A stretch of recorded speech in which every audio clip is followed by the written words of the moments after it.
You sleep 8 full hours. You drink like a gallon of water and you take your vitamins, yet you're still just completely exhausted. Yeah, it makes absolutely no sense. Right. So today we are diving into a stack of cognitive psychology journals and career coaching case studies to reveal exactly why that fatigue isn't biological. It is entirely psychological. I mean, we always default to the same superficial solutions to fix our energy. You know, buy a better sleep tracker, drink a third Mhm. espresso, or just switch to some restrictive diet. Oh, absolutely. Guilty as charged. Right?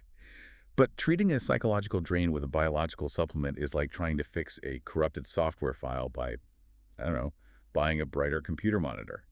The hardware is fine. The code is just rejecting the program. That is such a perfect way to put it, because the contradiction is glaring if you just look at your own routine. Oh, for sure. I mean, if the fatigue were purely physical, you wouldn't wake up feeling like lead for your commute on a Tuesday, yet pop out of bed full of adrenaline for a Saturday morning hobby. Well, that Tuesday morning lead feeling is actually a documented physiological condition. It's called alignment exhaustion. Okay, alignment exhaustion. Right.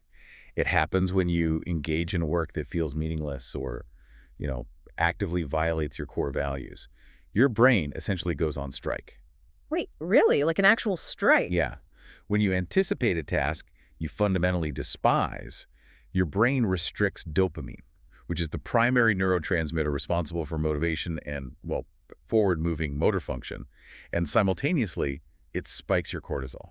Wow, so your brain is actively suppressing your physical energy to stop you from engaging in a misaligned activity. Exactly. It's an active suppression. So it operates almost like an autoimmune response, but for your career. It's like trying to drive a Ferrari with the parking brake permanently pulled up. That's a great metaphor. But how do we actually identify what is triggering that shutdown? So the sources outline a diagnostic tool called the Dread Audit. The dread audit. I like the sound of that. Yes.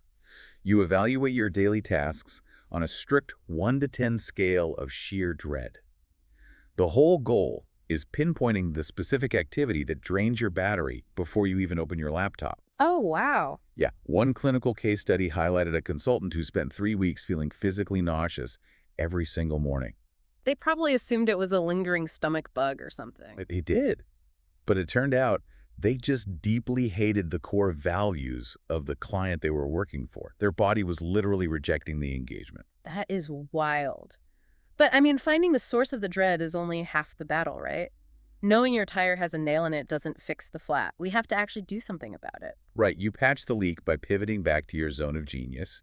You take one high-dread task a day and either delete it, automate it, or hand it off to someone else. Okay, but let me push back on that for a second. Sure, go for it. We can't all just hand off our garbage tasks.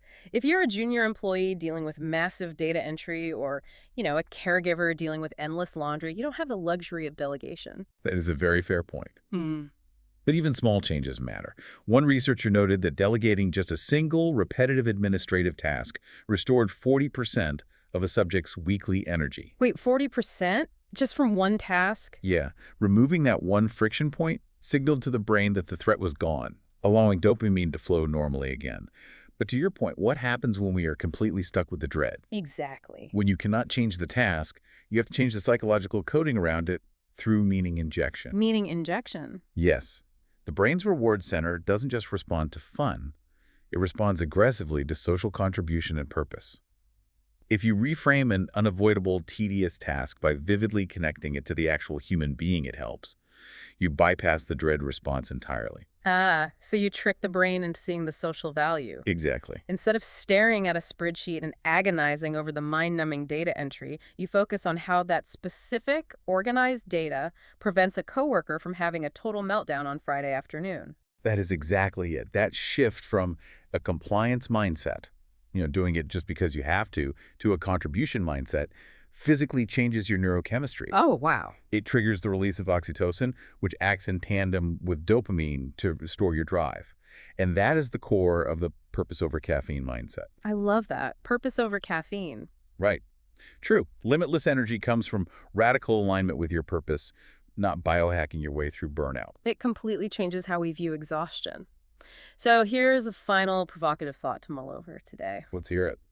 Look at your worst task today and ask yourself, are you just laying bricks or are you building a cathedral? That's powerful. put your ultimate why on a sticky note on your monitor and go do it. Because the fatigue you feel might not be a weakness. It might just be your brain's loudest warning siren. You've made it this far, so why stop now? There are 2 videos on your screen right now that are perfect for you. Just pick the one that looks most interesting and let's dive back in.